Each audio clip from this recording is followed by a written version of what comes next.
Ovarian cancer is Canada's most fatal women's cancer, and this is because it's often caught late in the disease.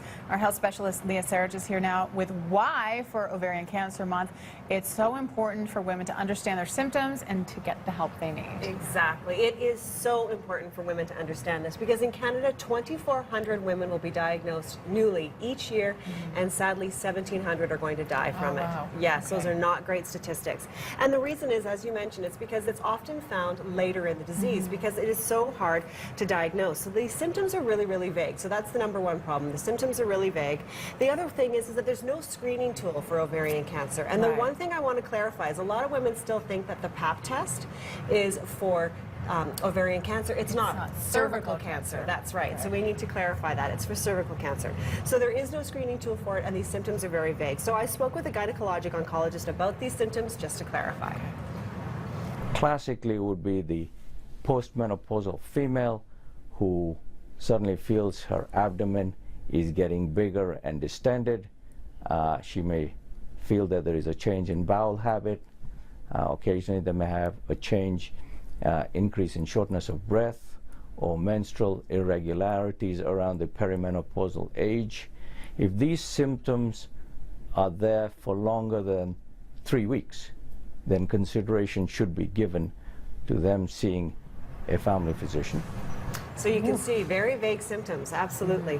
And then when you go and see your family physician, sometimes you have to twig your family doctor as well. Right. So this is what we're trying to do with the Awareness Month, is raise the awareness also with the family doctor as well, just to say, well, if I fit this profile, you know, I'm around the menopause age, I have these vague symptoms, what about ovarian cancer? Just get it on the radar, so get it out there in the thinking.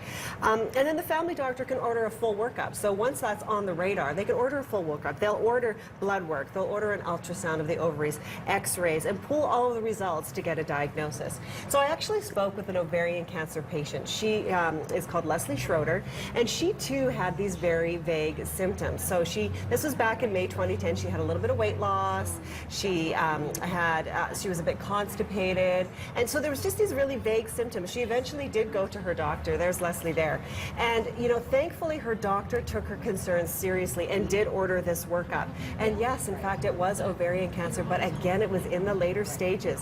So Leslie is really encouraging women, if you have some of these symptoms, no matter how vague they are, just go get them checked out, because in this case, it could save your life. If you have a symptom that you're feeling is something unusual and it's persisting for more than 3 weeks, go to your doctor. It really, yes, it takes your time to make that appointment, and it takes your time to explain to your doctor, but it's worth it. It could be nothing, but it really could be something more significant, as it was for me. I mean, I went to my doctor thinking it really was nothing. I probably just had a gluten allergy. That was my self-diagnosis. So, you know, I maybe waited too long. So don't wait that long. Take that 3 week as your cutoff and go. And go, right? It's pretty impactful when you hear it from Leslie. So Leslie continues to be followed. She's already had one recurrence of the disease, sadly. This happened last year in March of 2013. She had more surgery and again more aggressive chemotherapy this time, but she beat it again.